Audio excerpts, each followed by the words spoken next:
हाम्रो गौरवशाली संगठन अखिल क्रान्तिकारी केन्द्रीय समितिको तर्फबाट यहाँहरू सबैमा न्यानो क्रान्तिकारी अभिवादन पेश गर्न चाहन्छु। हामी नेपालको विद्यार्थी आन्दोलनमा एउटा नयाँ संस्कार कायम गर्दै यहाँसम्म आइपुगेका छौँ र यो बीचमा नेपालको हिस्ट्रीमा हामी एउटा नयाँ इतिहास कोर्दै बलिदानीपूर्ण इतिहास कोर्दै फेरि हामी राजधानीमा आइपुगेका छौँ र फेरि हामी सडकमा आइपुगेका छौँ। फेरि हामी खुला भएर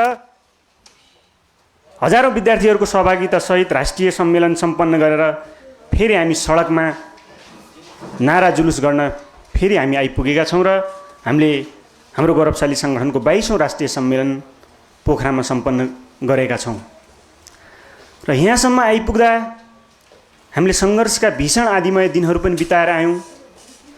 हामीले हाम्रो संगठनको तर्फबाट रगत बगाएर पनि आयौँ र हामीले बलिदानको इतिहास विद्यार्थी आन्दोलनमा बलिदानीको इतिहास पनि हामीले कोरेर आयौँ।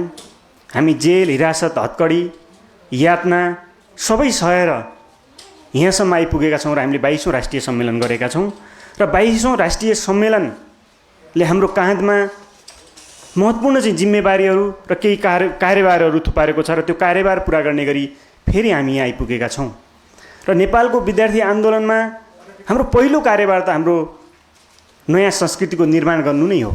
नेपालको विद्यार्थी आन्दोलनमा नयाँ संस्कृतिको निर्माण गर्नु हो र त्यो हामीले सुरुवात गरिसकेका छौँ। हाम्रो राष्ट्रिय सम्मेलनबाट पनि हामीले त्यसको जवाब दिएका छौँ र नेपालको विद्यार्थी आन्दोलनमा अरू विद्यार्थी सङ्गठनको तुलनामा हामीले आइस ब्रेक गरेर चाहिँ यहाँ आइपुगेका छौँ र हामीले साँच्चीकै नयाँ संस्कृतिको निर्माण गर्ने अभियान पनि हामीले थाल्ने गरेका छौँ नेपालको विद्यार्थी आन्दोलनमा। र हाम्रो पहिलो लडाइँ आफैसँगको लडाइँ हो।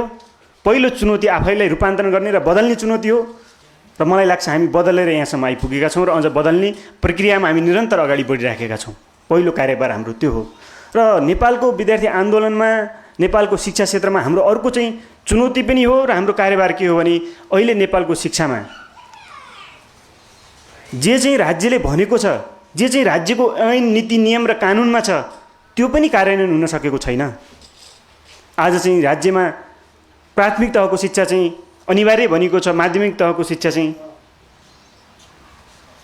निशुल्क भनिएको छ, त्यो आज हामी कहीँ पनि देख्दैनौँ। आज नेपालका सबै सरकारी विद्यालयहरू लगभग 30,000 को हाराहारीमा रहेका सरकारी सबै विद्यालयहरूमा आज शुल्क लगाइएको छ। त्यसका विरुद्ध लड्ने चुनौती पनि हामीसँग छ। राज्यले लेखेका नीति नियम र कानुनहरू कार्यान्वयन गर्ने जिम्मेवारी पनि हाम्रो काँधमा छ। त्यसका विरुद्धमा सङ्घर्ष गर्ने जिम्मेवारी पनि हामीसँग छ र हामी त्यो कार्यभार पनि बोकेर आएका छौँ। र त्यो सँगै हामीले अर्को कार्यभार वैज्ञानिक समाजवादी शिक्षा यो देशमा लागू गर्ने।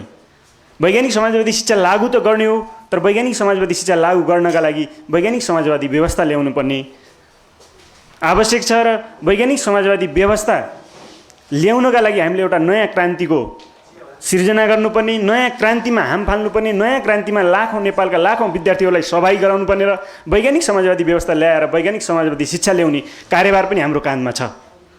र त्यो सँगै हाम्रो काँधमा अर्को कार्यभार के छ त भन्दाखेरि नेपालको राष्ट्रियता, जनतन्त्र, जनजीविकाका विषयमा जनताका हरेक दुःख सुखमा सँगसँगै अगाडि बढ्ने कार्यभार पनि छ र हामी बढ्छौँ। नेपालको विद्यार्थी आन्दोलनमा नयाँ संस्कारको निर्माण गर्ने कुरा र नेपालको चाहिँ इतिहासमा साँच्चीकै एउटा नयाँ खालको चाहिँ संस्कृति निर्माण गरेर चाहिँ हामीले हाम्रो कार्यभार पुरा गर्ने चुनौती हामीसँग छ र त्यो पुरा गर्छौँ। यो प्रतिबद्धतासहित मेरो छोटो मन्तव्य यहीँ टुङ्ग्याउँछु। हस्त, अभिवादन।